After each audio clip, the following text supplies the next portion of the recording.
इथं आता कोवळी आणि ताजी कोवळी लुसलुशीत गवारी पाव किलो मी नीट करण्यासाठी घेतलेली आहे। याच्या आता शिरा काढून खुडून मी गवारी भाजीसाठी घेत आहे।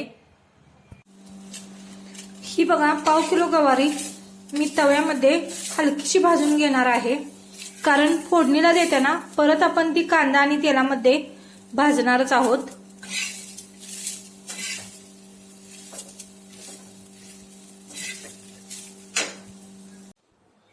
आता इथं मी अर्धा पाव किलो म्हणजे 125 ग्रॅम गवारी खुडून भाजून स्वच्छ धुवून घेतलेली आहे आणि फोडणीला देण्यासाठी इथं साहित्य घेतलेलं आहे।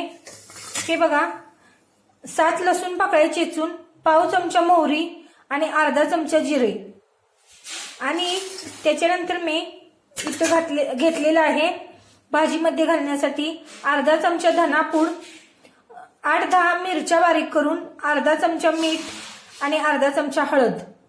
आता मी गॅसवरती तेल ठेवलेलं आहे आणि हे तेल गरम करण्यासाठी आपण गॅस चालू करूया।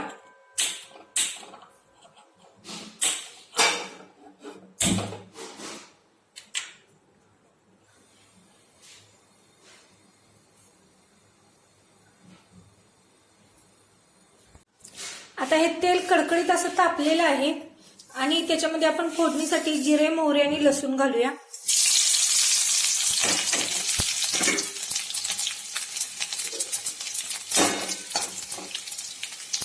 आणि यानंतर लगेच मिरची पूड नव्हे, मिरची बारीक करून घेतलेली मिक्सरमध्ये ती फोडणीमध्ये घालूया।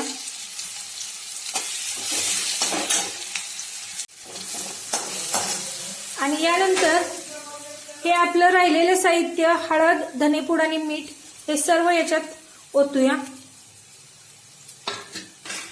आणि हलवून घेऊया।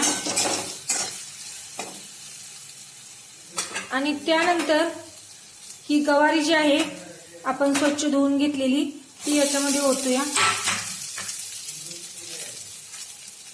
आणि याच्यामध्ये ती चांगली हलवून परतून घेऊया।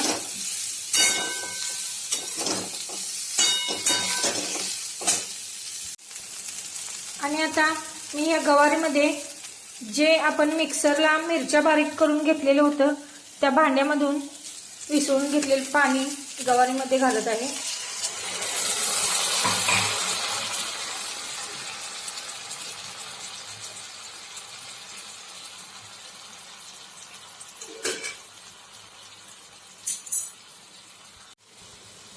आता इथं गवारीमध्ये मी साहित्यामध्ये दाखवायचे विसरले, ते शेंगदाण्याचं कूट 4 चमचे घालून घेत आहे। मी भाजून केलेलं मोठं मोठं असं शेंगदाण्याचं एक कूट आहे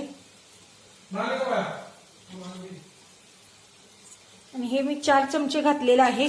आणि आता मी ही गवारी झाकून ठेवत आहे 10 मिनिटासाठी।